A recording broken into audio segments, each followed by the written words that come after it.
ఆధారంగా తదుపరి చర్యలు తీసుకోవడం అవుతుంది అధ్యక్ష. బాలరాజు గారు.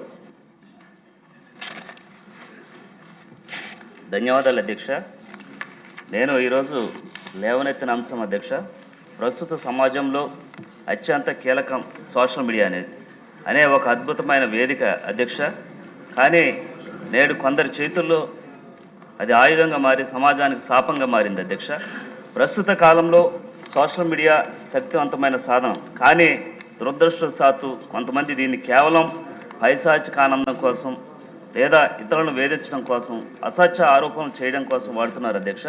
ఇది కేవలం ఒక పోస్ట్ కాదు అధ్యక్ష, ఒక వ్యక్తి గౌరవానికి భంగం కలుగుతుంది అధ్యక్ష. సమాజంలో చెలరేగుతున్న అంశం అధ్యక్ష ఇది. దీని ద్వారాగా ఈరోజు ప్రభుత్వం, అధికారులు, ప్రజాప్రతినిధులు, మరి ముఖ్యంగా మహిళలు లక్ష్యంగా ఈ విష ప్రచారం సాగుతుంది అధ్యక్ష. వ్యవస్థీకృతమైన ముఠాలు కూడా వ్యక్తుల వ్యక్తిగత జీవితాలు, అసభ్యకరమైన అసత్యాలతో కూడిన పోస్టులు పెడుతున్నారు అధ్యక్ష. ఇలాంటి పైశాచికత్వాన్ని అరికట్టడానికి ప్రభుత్వం అత్యంత కఠినమైన చర్యలు తీసుకోవాల్సిన అవసరం ఆసన్నమైంది అధ్యక్ష. ఈ సభ ద్వారా నేను చాలా గట్టిగా డిమాండ్ చేస్తున్నాను అధ్యక్ష.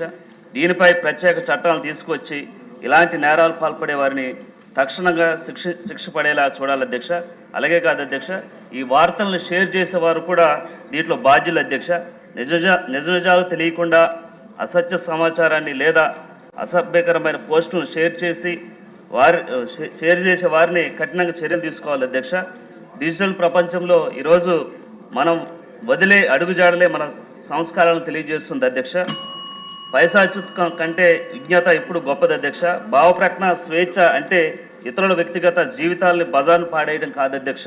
ఈరోజు ఈ విష సంస్కృతి అంతం చేయడానికి ప్రభుత్వం చాలా కఠినమైన చర్యలు తీసుకురావాలి అధ్యక్ష. అలాగే నేను కూడా ఈ సోషల్ మీడియాలో ఒక బాధితుడిని అధ్యక్ష. నేను కూడా ఇలాంటి వారిపై న్యాయస్థానంలో కటకటాలు పాలు చేసేటువంటి పని చేశాను అధ్యక్ష. అలాగే నేనే ఈ స్థాయిలో ఉంటే సామాన్య ప్రజలకి ఏ విధంగా ఇబ్బంది పడుతున్నారో దయచేసి తమ ద్వారాగా మంత్రివర్యులకు తెలియజేస్తున్న అధ్యక్ష. ఇలాంటి తప్పుడు ప్రచారాలు చేస్తున్నటువంటి వారిపై కఠినంగా శిక్షించాలని తమ ద్వారాగా మంత్రివర్యులు కోరుతున్నాను అధ్యక్ష. ధన్యవాదాలు అధ్యక్ష. ధన్యవాదాలు అధ్యక్ష. గత వైసీపీ ప్రభుత్వంలోని మనం ఎదుర్కొన్న అత్యంత హేయమైన సమస్య ఈ సోషల్ మీడియా అధ్యక్ష. వ్యక్తిగత దూషణలు, అవహేళనలపై మనం ఎటువంటి చర్యలు తీసుకోలేకపోతున్నాం అధ్యక్ష. కానీ తప్పుడు ప్రచారాలు ముఖ్యంగా సాక్షి పత్రిక మరియు సాక్షి ఛానల్, అలాగే సాక్షి లాంటి మరికొన్ని పత్రికలు, ఛానల్స్ ద్వారా ఈ తప్పుడు ప్రచారాన్ని ఆపవలసిన అవసరం మనకు ఎంతైనా ఉంది అధ్యక్ష. లేని వార్తలతో జరిగినవి జరిగినట్లు అసత్య ప్రచారాలతో మన ముందుకు వస్తున్నారు అధ్యక్ష. వాటిని వారి ఆధారాలతో రాయకపోతే ముఖ్యంగా ఈ గాలి వార్తలపై ముఖ్యంగా అదుపు ఉండాలి అధ్యక్ష. వారిపై కంప్లైంట్స్ ఇచ్చినా కూడా పోలీస్ స్టేషన్లో రసీదు ఇస్తున్నాలే తప్పితే చట్టాలు లేనందున కనీసం వారిని పోలీస్ స్టేషన్ కూడా పిలిచి విచారించలేని పరిస్థితిలో ఉన్నాం అధ్యక్ష. ఈరోజు ఈ విచ్చలవిడి అబద్ధాలతో ముందుకు వెళ్తున్నాం అధ్యక్ష. ఈ విచ్చ ప్రచారాలు సమాజంలో చాలా ఆందోళన కలిగిస్తున్నాయి అధ్యక్ష. ఈరోజు చట్టాలు చేసే చట్ట సభల్లో మనం ఉన్నాం అధ్యక్ష. కనీసం కూటమి ప్రప్రభుత్వంలోనైనా భవిష్యత్ తరాలని వీటి నుంచి కాపాడడానికి మనం వీటి మీద ఒక చట్టాలు తీసుకురావాల్సిందిగా కోరుకుంటున్నాను అధ్యక్ష. ధన్యవాదాలు అధ్యక్ష. అధ్యక్ష, గౌరవ సభ్యులు చెప్పినట్టుగా సోషల్ మీడియా అన్నది ఇంతకుముందు ప్రచార మాధ్యమం కింద మంచికి ఉపయోగపడే పరిస్థితి కన్నా ఈరోజు సోషల్ మీడియా దుర్వినియోగం ఎక్కువైపోయిందని చెప్పడానికి చాలా ఉదాహరణలు, ముఖ్యంగా ఇక్కడున్న ప్రతి సభ్యులు కూడా సోషల్ మీడియా దుర్వినియోగానికి బాధితులే అధ్యక్ష.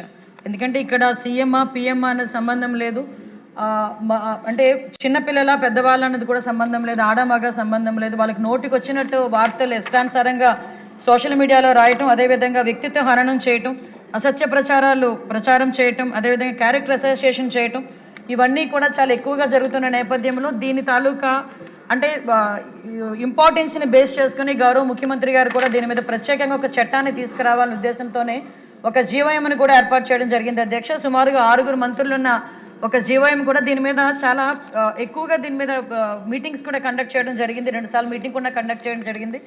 అవి కండక్ట్ చేయడమే కాదు అధ్యక్ష, ఆ మీటింగ్లో కూడా అధ్యక్ష ప్రత్యేకంగా మంత్రులు, అధికారులు అందరితో పాటు ఒక మంచి డిస్కషన్ కూడా జరుగుతుంది అధ్యక్ష. అంటే ఈ సోషల్ మీడియా మీద ఎలాగ మనం మరికట్టాలనే దాని మీద ఉన్న చట్టాలని ఇంకొంచెం స్ట్రెంథనింగ్ చేయడం ఒక ఎత్తు అయితే, ఈ చుట్టుపక్కల మనకి తమిళనాడు, కర్ణాటక, మిగతా రాష్ట్రాల్లో వీటి మీద ఎలాంటి చర్యలు ఉన్నాయి, అవే కాకుండా ఇప్పుడు ఆస్ట్రేలియా, మలేషియా, సింగపూర్, ఫ్రాన్స్ ఇలాంటి దేశాల్లో 16 సంవత్సరాల లోపు ఉన్న బాలబాలికలకు ఎవరైతే ఉన్నారో వాళ్ళందరికీ కూడా సోషల్ మీడియా బ్యాన్ చేసే పరిస్థితి కూడా కనిపించింది అధ్యక్ష. అక్కడ వాళ్ళు ఎలా చేశారో అదే సిస్టమ్ని కనుక మనం ఇక్కడ చేయగలిగితే మనం ఎంతవరకు చేయగలం, మన లా అంతవరకు మనకి సమర్థిస్తుంది అనే విషయాన్ని మీద కూడా ప్రత్యేకంగా దీని మీద దృష్టి పెట్టడం జరిగింది అధ్యక్ష. దాంతోపాటు అధ్యక్ష ఫస్ట్ టైం ఇప్పుడు కంప్లైంట్స్ ఆఫీసర్స్ ఎవరైతే ఉన్నారో, అంటే ఇప్పుడు మనకి ఈ ట్విట్టర్ కానీ ఫేస్బుక్ కానీ ఇన్స్టా కానీ వీటన్నిటికీ సంబంధించి ఈ గూగుల్ మేటా ఎక్సెట్రా వీళ్ళందరికీ కూడా కంప్లైంట్స్ ఆఫీసర్స్ని నెక్స్ట్ మా జీఓఎం మీటింగ్ కూడా వాళ్ళందరినీ కూడా పిలవడం జరిగింది అధ్యక్ష. వాళ్ళందరూ వచ్చిన తర్వాత వాళ్ళందరూ ఇచ్చిన సూచనలు సలహాలు మేరకు కూడా ఒక కార్యక్రమాన్ని కూడా ఏర్పాటు చేస్తాం అధ్యక్ష. ఇందాక సభ్యులు మేడం ఒక మాట అన్నారు, గౌతు శిరీష గారు, ఈ సోషల్ మీడియాకి సంబంధించి రసీదు ఇస్తున్నారు కానీ పోలీసులు రెస్పాండ్ అవ్వట్లేదని. దయచేసి సభ్యులు కూడా గమనించాలి అధ్యక్ష. సుమారుగా ఇప్పుడు మనకి ఈ 20 నెలల కాలంలో 1384 కేసెస్ రిజిస్టర్ చేయడం అయింది అధ్యక్ష. 1601 మంది అక్యూజ్డ్ ఉంటే 1067 మందిని అరెస్ట్ చేయడం జరిగింది అధ్యక్ష. అయితే గౌరవ సభ్యులకి ఇది ఇంపార్టెంట్ అధ్యక్ష, ఒక్క నిమిషం నాకు టైం ఇవ్వండి.